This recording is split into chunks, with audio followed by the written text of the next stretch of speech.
Assalamualaikum warahmatullahi wabarakatuh. Selamat malam. Perkenalkan, nama saya Tomir Stompul dengan NIM 122370155 dari kelas valuasi tambang RC. Di sini saya akan membuat video jurnal pembelajaran valuasi tambang yaitu pada minggu ke-15.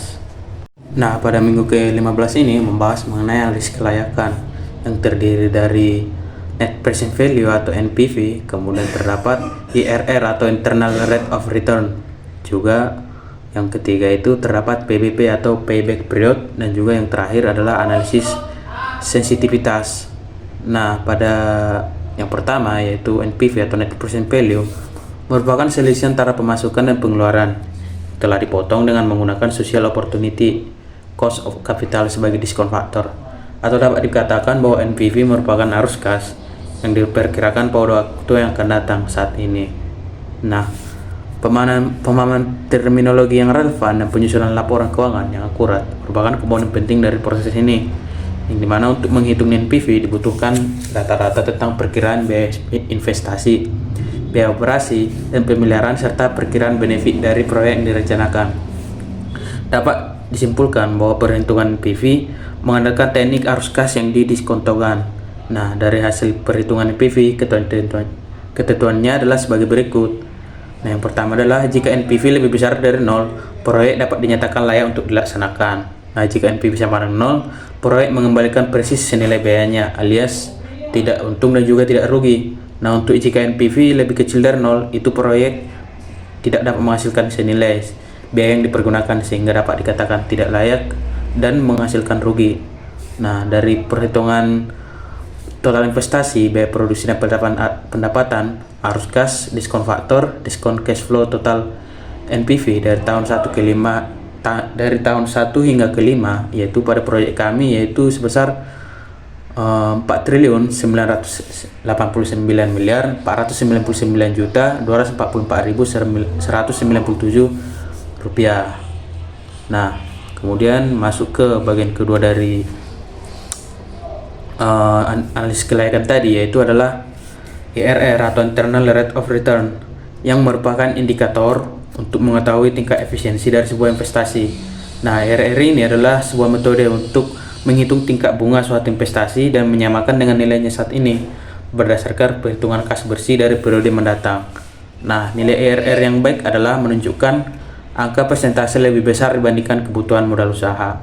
Nah, untuk fungsi utama metode IRR ini adalah untuk mengukur apakah suatu aset mengalami peningkatan atau tidak.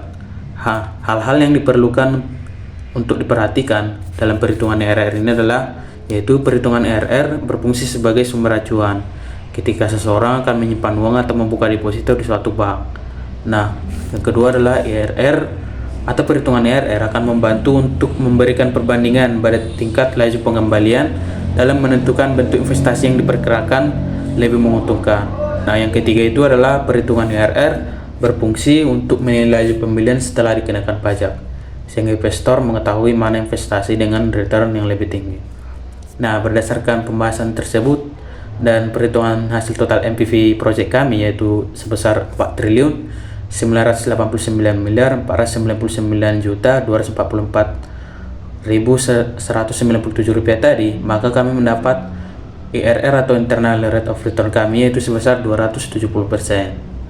Nah, kemudian pada bagian ketiga yaitu adalah perhitungan Payback Period atau PBP, yang merupakan periode atau jumlah tahun yang diperlukan untuk mengembalikan nilai investasi yang dikeluarkan, atau bisa dibilang itu adalah kembali modal. Nah, para investor atau pengusaha ini sering menggunakan Payback Period.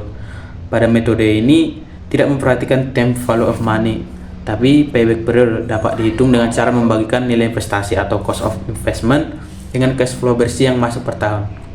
Nah, untuk proyek kami ini, perhitungan cash flow dan arus kas kumulatif, payback period dari PT Terbang Subing ini akan mendapat keuangan yang baik, yaitu pada waktu 1 tahun. Nah, untuk yang keempat atau terakhir adalah analisis kepekaan dan risiko, atau bisa kita istilahkan sebagai sensitivity.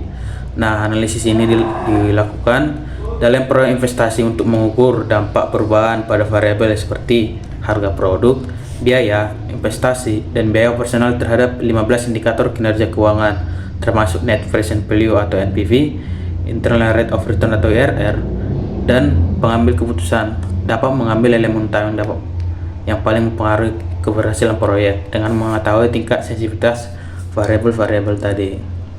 Nah, pada analisis sensitivitas kami ini, investasi dianggap menguntungkan dan layak diterima jika hasil akumulasi penerimaan kas bersih di masa mendatang lebih besar dibandingkan nilai investasi awal, atau NPV bernilai positif.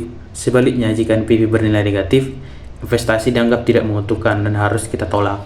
Sebagai hasil dari perhitungan dengan tingkat bunga atau faktor diskonto sebesar 15% dengan harga komoditas tadi per ton yaitu sebesar 130.000, diperoleh nilai NPV yaitu sebesar 4.999.499.244.197 rupiah, yang menunjukkan bahwa investasi menguntungkan sebagaimana yang telah saya sebutkan pada NPV tadi. Mungkin sekian yang dapat saya sampaikan. Atas perhatiannya saya ucapkan terima kasih.